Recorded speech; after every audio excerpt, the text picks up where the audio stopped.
There is a mass exodus of RVers leaving the lifestyle in droves and taking a loss to do it. Huge losses. In this video, we're going to share with you why. Quiet, guineas! Quiet, guineas! Quiet! Welcome back to the RV Odd Couple. My name is John. And I'm Mercedes, and long story short, we found freedom, independence, and adventure while RVing, but now we're building a community that craves God, family, and country. Yeah, you guys, we spent 3 years on the road, full-time RVing, and we had the absolute time of our lives. It was the greatest adventure we've ever had. But then things started going a little bit crazy in the country. We were full-time RVers. We didn't have a home base. We decided to turn everything over and trust that we would land in a place where we could stay safe and build a community. Thunder Canyon arrived. We bought Thunder Canyon, 270 acres of pure bliss, beautiful campground. We get to spend our lives right now spending time with other people that love RVing. Die-hard RVers are stepping away. And there's a reason for this that nobody's talking about. Yeah, you know, never before have we seen so many people step away from the RV industry than we have in the past 6 months. Many of our friends, family, RV Odd Squad members who are now deciding to sell their RV.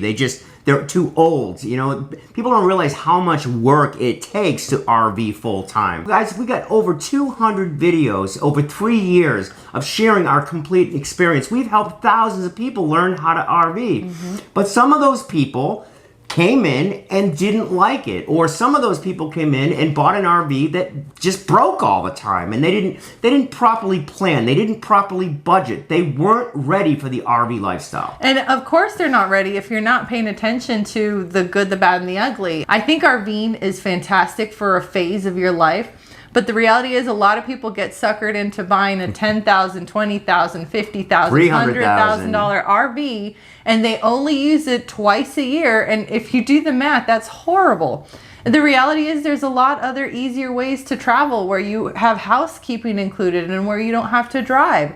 The reality is that the driving absolutely sucks when it comes to RVing. Well, you never really drove at all. I enjoyed the driving. I enjoyed going to new places, but it was a lot of work. This is somebody telling you that has never really driven the RV. I have driven what little I have driven the RV. She drove 3 miles. You saw that video. That's not true. I've also driven the other ones.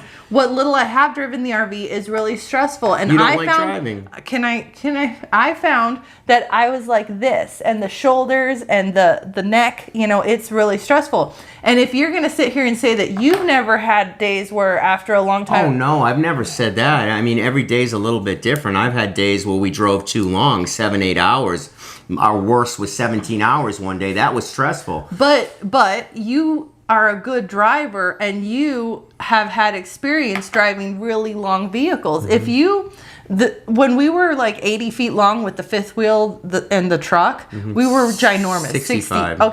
I'm pulling a John. I'm exaggerating. Right, So okay. when we were 65 feet long, that's a lot more stressful and navigating places. And when you're driving through a place that you've never been to before and you don't know how you're going to get out, or when you turn, you don't know what's coming up next, that is stressful. And not everyone has the experience. So maybe they can afford $100,000 in RV, but driving that much RV can be really, really stressful. Yeah, but you're talking about, again, a whole different set of different people. Yes, I was a contractor, so pulling trucks, pulling trailers wasn't an issue for me. But I will give you this fact, that 50% of the people that come here to Thunder Canyon will tell us that the most stressful part of RVing is the driving. Yeah. For me, it's not. Yeah. It never really was. I enjoyed the driving. I enjoy going to new places. I enjoyed the adventure of it. Do you have to keep your head on a swivel a little bit more? Yeah, you got to pay super, super attention because it's not the driving, it's the stopping that you've got to pay close attention to. And when you're in the traffic jam, someone's always cutting in front of you. Maybe, but here at Thunder Canyon, I would say about 50% of the people that come here know how to drive their rig. 50% are uncomfortable driving their rig. People fall in love with the dream of the grass is greener and once I buy an RV, life's going to be wonderful. And they jump in, they buy a 42 or a 43 or something. Now there's a 46-foot rig available. That's really long. And that's a long, long rig. A lot. And if you don't have a CDL license or you've never pulled a trailer, you have no business doing that without some type of training. I truly believe in my heart that any rig that's over 30 feet you should have to get some training or be licensed to drive that rig. Yeah. Unfortunately, there's too many people in the RV industry driving rigs that they're uncomfortable driving. They're a freaking mess. And by the time they get to where they wanted to go, they're stressed out and they want to sleep for 2 days. Yeah, because, and that's the other piece about RVing that people don't talk about. The day before travel day is a boatload of work. And then travel day is basically a work day. And then the day you arrive, the setup, it's just a lot more work and also physically demanding as well. The up, the down, the jumping on the bed of the truck and doing this thing that you would do. I mean, that's a lot. Yeah. And maybe motorhomes are a little bit easier on the knees and the hips and the... I promise you, she had a really good time full-time RV. I did. She never drove, but maybe 6 or 7 miles. To each his own, guys. There's some people that can really drive any size rig, and there's those who can't. And that shouldn't. I shouldn't. The point here is that you should get training if you're going to get a monster rig. If you've been driving a small Toyota or a Nissan for your whole life and you think you're going to buy a dually and then a 42-foot rig behind it, you should get proper training to do that. Yeah. Or at least practice in an open lot where nobody is around, because it's not as easy as they make it sound. Yeah, thank you. And I've been driving Hondas most of my life, so I have no business in the stress for me. Right, but for you to tell a whole industry of people that driving is stressful is just wrong. No, it's not wrong, because that's what the RV Odd Squad's telling me. A lot of the people are like, oh man, like driving. I said, 50% of people don't know how to drive, 50% of people do know how to drive. It's so funny because like the driving is such a debate, but I think a lot of people can agree. Do you like driving a 80-foot RV? I don't know, but I think we're doing a driving video. We've been talking about this for 15 minutes. I don't know about 15 minutes. All right. The other piece that I don't think people realize is that RVing is very, very expensive. Now, yes, you can go potty in a bucket and you can live in a van down by the river and you can do it for $1,000 a month really cheap and very uncomfortable. But if you want some of the creature comforts like electricity, running water, running warm water, those things are going to cost a lot. And it's a lot of work and a lot of expense to kind of live like you're homeless. You know what I mean? Too many people jump in, buy an RV, have no idea, and have done none of their own research, or more importantly, been honest about what it's going to be like with them or their spouse. Their standard of living. Right. You've got to be honest about how you want to live your life. Mercedes is right. You could probably go out there and live on free land or mooch stock and spend no money. But you've got to be clear on what your budget is to have a comfortable lifestyle when you're RVing. Exactly. And because we had kids and because I couldn't... A dog. Yeah, and I knew that for me, I couldn't rough it long term. Right. And I think that's the piece too, that does RVing give you options and flexibility? Absolutely. Is it nice having everything that you need with you? Oh, it's wonderful. Yes, but there's this thing called Walmart, and they're practically in every city. And you could also go to a Walmart and grab anything that you might need. So you don't need to be a turtle and travel with everything with you necessarily. One of the things I loved about RVing full time is having my home with me wherever I want. I really enjoyed it. Now, would I do it for my whole life? No. Yeah. Most people don't. The average that people full-time RV, believe it or not, is about 2.5 years, okay? And that's the highest average, about 22%. Yeah. 50% jump into full-time and they fail within the first 6 months because they didn't properly plan. They bought too much RV. They spent too much money and they didn't budget correctly, or they didn't have the money to actually do it to live the lifestyle that they wanted to live. Absolutely, because yes, have we seen beautiful destinations?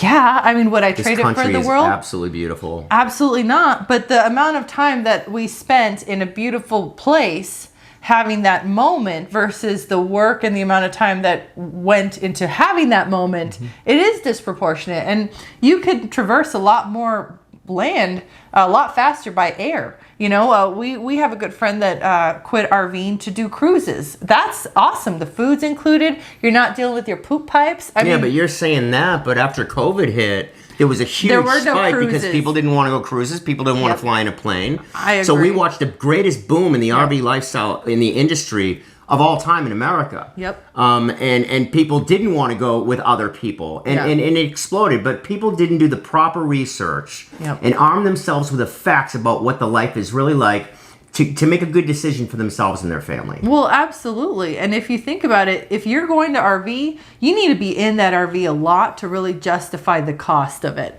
And also, if you're going to RV, think about, okay, so I travel to this destination that's really far and I need 3 days of travel time to get there. But then I need the 3 days of travel time to get back. I've almost lost a week just in travel. I haven't even been to that destination yet. So there's a lot of planning to it. It might be cheaper to just fly there and just have 2 travel days instead of 6.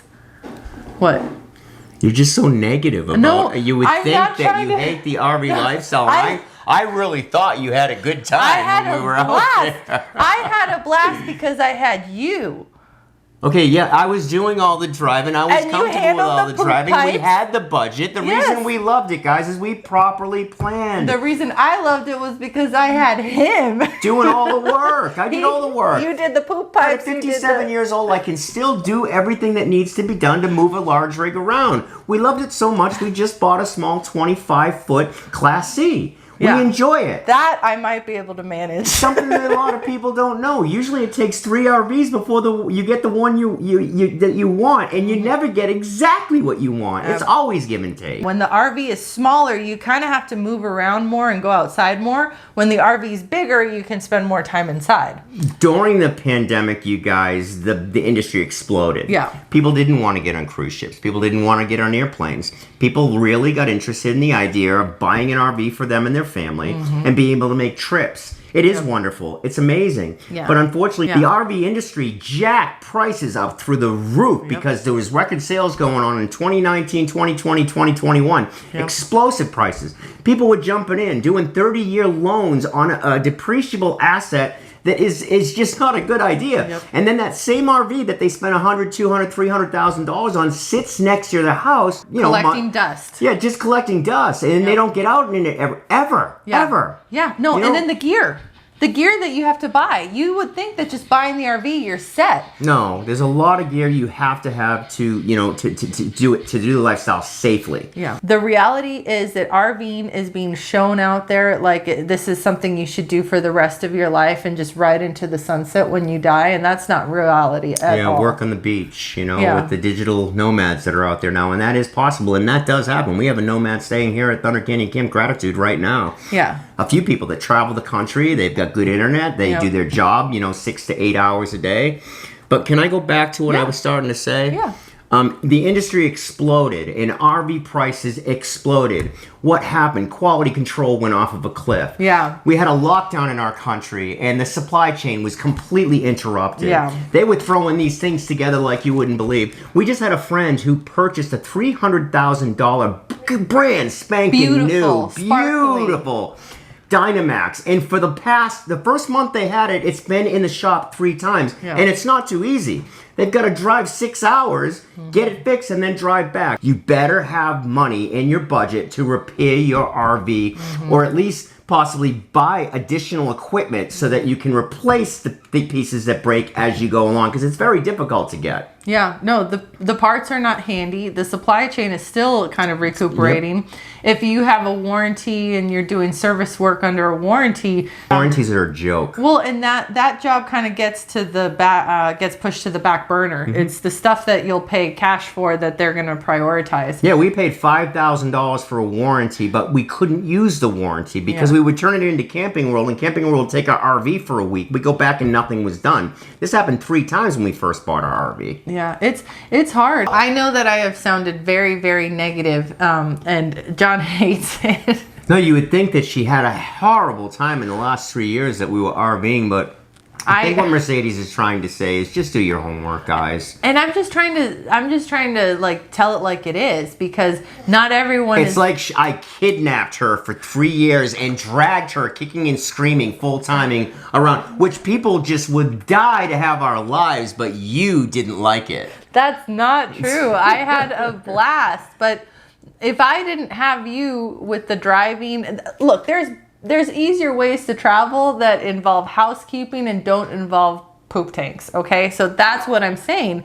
And so that's why, like, the air travel, it's super stressful, but you do get to places a lot quicker, a lot less drive time. Really, a lot quicker, huh? Is you tell that to all the people this year that have been had their flights delayed 3 or 4 times trying to get, or take 2 or 3 days to get 4 hours from here. Yeah, well, I guess that's not So typical. that's all crap. No, and That's then all crap. and then the road trips are fun, but to do a road trip in a smaller vehicle, that's We're an less RV stressful. channel trying to talk you out of RVing because it really sucks. It's all bad. It's all It's all bad. It's all No, bad. but- But I promise you, Mercedes really did have a good time when she was RVing with me. Sage had a great time. We saw some of the most beautiful places in this country. It's an experience I would never take back. But knowing We what, loved it so much that we bought a campground, Thunder Canyon Camp Gratitude, and now our community comes to us to hang with us and to honor God, family, and country. and I did have fun. I'm just saying that knowing what I know now, what I see people moving towards, especially people that the driving is really stressful, but they still want to travel, is more towards the road trips, where all you have to do is bring your clothes and your food, and you can, rent an RV. It's stationary, so the driving that you're doing is in your car, a lot Right. easier. Twice No, so. but I'm talking about the rentals that we have here at Thunder Canyon. A lot of people are, it's because it's kind of like a vacation cabin, but instead of it being a cabin, it's just an RV. So you still get to try out the RV experience, but you haven't committed yourself to an RV and these crazy payments. Yeah, people really love it. They love our rentals here at Thunder Canyon. We rent out our rig, which 42-foot Sandpiper. That's We a loved nice it. one, yeah. It's a beautiful RV, huge kitchen. We've rented that out to dozens and dozens of families, and they all loved it. They love coming to visit. We love having them visit. They like staying in an RV. Yeah. But we also have 2 travel trailers Yep. that are different sizes that will accommodate 2 up to 5 people. So Yeah. if you're considering the RV lifestyle or you want to come to visit us at Camp Gratitude, we'd love to have you. Come out to Thunder Canyon and we'd love to rent you an RV.